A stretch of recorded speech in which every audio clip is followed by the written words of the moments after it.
à cœur de vous partager un petit passage biblique qui peut peut-être vous parler comme il me parle à moi.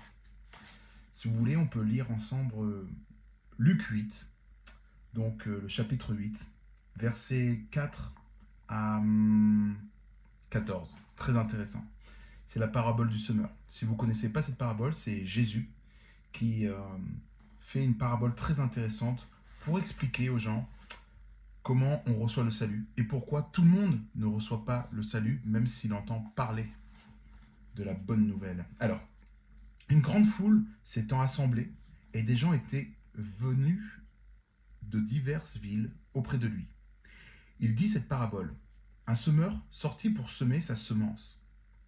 Comme il semait, une partie de la semence tomba le long du chemin. Elle fut foulée aux pieds. Et les oiseaux du ciel la mangèrent. Une autre partie tomba sur le roc. Quand elle fut levée, elle sécha, parce qu'elle n'avait point d'humidité. Une autre partie tomba au milieu des épines. Les épines crurent avec elle et l'étouffèrent. Une autre partie tomba dans la bonne terre. Quand elle fut levée, elle donna du fruit au centuple. Après avoir ainsi parlé, Jésus dit à haute voix, que celui qui a des oreilles pour entendre, entende. Ses disciples lui demandèrent ce que signifiait cette parabole.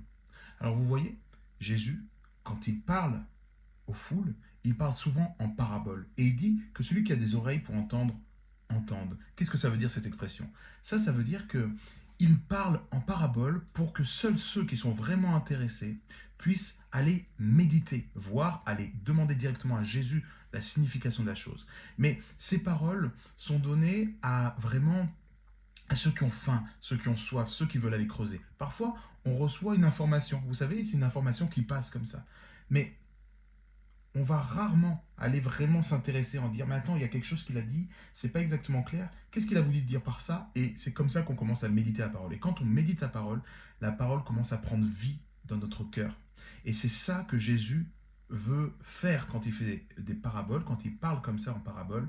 Il ne veut pas que tout le monde entende, il veut seulement que ceux qui sont de ses brebis, ceux qui vont lui appartenir, et Dieu sait d'avance qui lui appartiendra. Avant même la fondation du monde, il avait choisi ceux qui lui appartiendraient, parce qu'il savait qui aurait le cœur pour lui appartenir. Donc là, il ne vient pas chercher des foules et essayer de convertir, il va chercher ceux qui ont un cœur pour Dieu, d'accord? Ceux qui ont des oreilles pour entendre. Et là, les disciples, eux, ils ont les oreilles pour entendre. Donc voilà ce qu'ils disent. Ses disciples lui demandèrent ce que signifiait cette parabole. Il répondit, il vous a été donné de connaître les mystères du royaume de Dieu. Mais pour les autres, cela leur est dit en parabole, afin qu'en voyant, ils ne voient point, et qu'en entendant, ils ne comprennent point. Voici ce que signifie cette parabole. La semence, c'est la parole de Dieu. Donc on comprend que là, le semeur, il est sorti, et en fait, il a juste distillé la parole de Dieu. Ok. Donc là, Jésus leur explique qu'est-ce qu'il a voulu dire avant. Ok. Ceux qui sont le long du chemin, ce sont ceux qui entendent. Puis le diable vient et enlève de leur cœur la parole, de peur qu'ils ne croient et soient sauvés. Ceux qui sont sur le roc, ce sont ceux qui, lorsqu'ils entendent la parole, la reçoivent avec joie. Mais ils n'ont point de racines. Ils croient pour un temps, et ils succombent au moment de la tentation. Ceux qui sont tombés parmi les épines, ce sont ceux qui, ayant entendu la parole, s'en vont, et la laissant étouffée par les soucis, les richesses, les plaisirs de la vie. Ils ne portent pas de fruits qui viennent à maturité. Ce qui est tombé dans la bonne terre, ce sont ceux qui, ayant entendu la parole avec un cœur honnête et bon, la retiennent et portent du fruit avec persévérance. Voilà, ça c'était la petite parabole qu'il racontait. Alors c'est vachement intéressant parce que là on voit qu'il y a différents cœurs. Et quand on entend la parole, eh bien on a un de ces différents cœurs qui vient de réciter. Voici les cœurs. Donc il y a celui qui a la semence qui tombe le long du chemin. Et les oiseaux viennent manger ses graines. Et ces oiseaux, il dit que c'est le diable. Il enlève de cœur la parole, de peur qu'il ne croie et soit sauvé. Oui, effectivement, le diable ne veut surtout pas qu'on soit sauvé.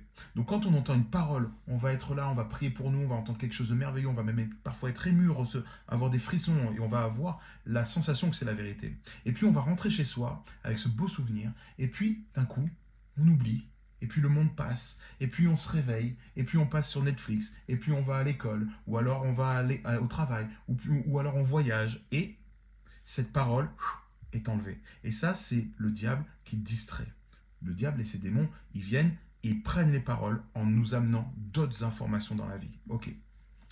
Ensuite, ceux qui sont sur le roc, ce sont ceux qui, lorsqu'ils entendent la parole, la reçoivent avec joie, mais n'ont point de racine, ils croient pour un temps, et succombent au moment de la tentation. Qu'est-ce que c'est ça? Un cœur de roc, c'est quand on reçoit la parole, ok, j'ai entendu, et là je suis en joie, waouh, c'est génial. Le roc, c'est directement le soleil qui tape dessus, waouh. Mais la graine n'a pas eu le temps de faire de la racine. Et qu'est-ce qui se passe? Il croit pendant un temps, et puis le monde vient nous tenter. C'est un peu comme la première racine. Mais là, ce ne sera pas surnaturel. On va dire que là, la tentation va être euh, plutôt naturelle, comme un anniversaire, une soirée, les copains qui viennent, la famille qui arrive à la maison, on doit faire un voyage pour faire ci, ça, etc., etc. Et ces tentations-là sont des tentations à nous éloigner. On avait promis qu'on allait relire la parole, qu'on allait étudier, qu'on allait méditer cette chose qui nous avait étonné. Et puis un an après, on se surprend. On a tout oublié. Ensuite, il y a ceux qui est tombé parmi les épines. Ce sont ceux qui, ayant entendu la parole, s'en vont et la laissant étouffer par les soucis, les richesses et les plaisirs de la vie, ne portent point de fruits qui viennent à maturité. Il y a des gens qui reçoivent la parole, waouh, mais ils sont trop occupés. En fait, ils ne cherchent pas vraiment Dieu. En fait, ils pensent chercher la vérité, mais quand la vérité vient, eh bien, c'est 5 minutes dans leur journée, 1 heure, 2 heures, peut-être une journée parmi une semaine bien chargée. Et puis, ils se disent, je vais lire et je vais l'étudier et je vais parler à quelqu'un qui connaît la parole, je vais étudier ça et peut-être je vais me faire baptiser, quelque chose comme ça. Mais, eh bien, c'est une intention qu'ils mettent dans cette chose-là, mais ils mettent autant d'intention dans toutes ces choses-là, parce qu'en fait, cette vérité qu'ils viennent de voir n'est pas plus importante que manger ou que avoir un nouvel appartement ou je sais pas moi, avoir un meilleur salaire. Et donc ça, c'est ceux qui ont le cœur qui est fourni, voilà, c'est comme des épines qui viennent, il y a plein de choses qui se mettent au-dessus de la vérité, et cette vérité ne peut pas recevoir le soleil. Le soleil, c'est la lumière, c'est quand on est face à Christ, quand on est face à la parole, quand on est face à Dieu, et bien c'est comme si on recevait cette lumière. Et comme on est trop occupé, cette lumière ne peut pas pénétrer notre cœur. Et enfin, on voit ceux qui est tombé dans la bonne terre. Et ça, c'est le seul cœur qui reçoit le salut. Ceux qui est tombé dans la bonne terre, ce sont ceux qui, ayant entendu la parole avec un cœur honnête et bon, ils cherchent vraiment cette parole, mais je crois que tous les autres avaient un cœur honnête et bon. Mais eux la retiennent et portent du fruit avec persévérance.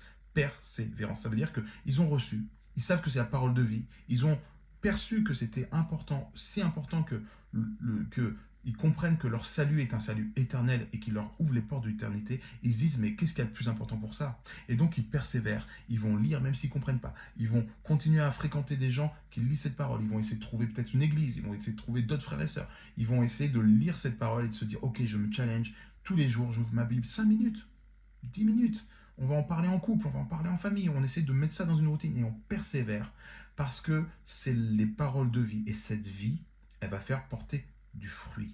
Et ce fruit-là, eh bien, on pourra le voir plus tard, mais ce sont les fruits du Saint-Esprit.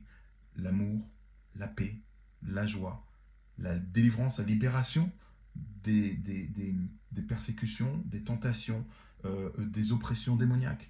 C'est la chance qui nous sourit, c'est la prospérité, c'est Dieu qui pourvoit, c'est une relation avec Dieu, mais surtout, c'est une intimité avec Christ qui transforme et bouleverse notre vie. Alors, la question qu'il faut qu'on se pose tous, c'est quel est mon cœur réellement? Là, vous venez de recevoir cette vidéo parce que je vous l'ai envoyée et vous l'avez consultée, mais est-ce que si vous n'étiez pas tombé sur cette vidéo, vous auriez persévéré dans la parole? Vous seriez allé plus loin? Est-ce que quand vous recevez ça, peut-être que ça vous plaît, que votre cœur vous dit c'est bon, c'est de la bonne nourriture. Mais est-ce que cette semence va cuire au soleil, va tomber sur le coin de chemin et être mangée par les petits oiseaux? Est-ce qu'elle va tomber dans un sac d'épines ou est-ce qu'elle va tomber dans une bonne terre, fertile, labourée avec persévérance? Vous savez, quand on veut faire pousser un grand champ, eh ben on vient avec un râteau, on vient creuser, on vient arroser, et on recommence, et on recommence, et on recommence. Et en faisant ça, eh bien, vous verrez que vous porterez du fruit. Et quand on porte du fruit, le fruit, on s'en délecte. Et la chance, c'est que quand on se délecte d'un fruit, la première chose qu'on a envie de faire, c'est de replanter, de relabourer et d'avoir un large verger dans notre jardin. C'est ce que je vous souhaite, un large verger dans votre jardin. Voilà, une parole à méditer. Donc je répète, c'est dans le verset 8, c'est dans le chapitre 8 de Luc, livre Luc, verset 4 à 15. Bonne lecture.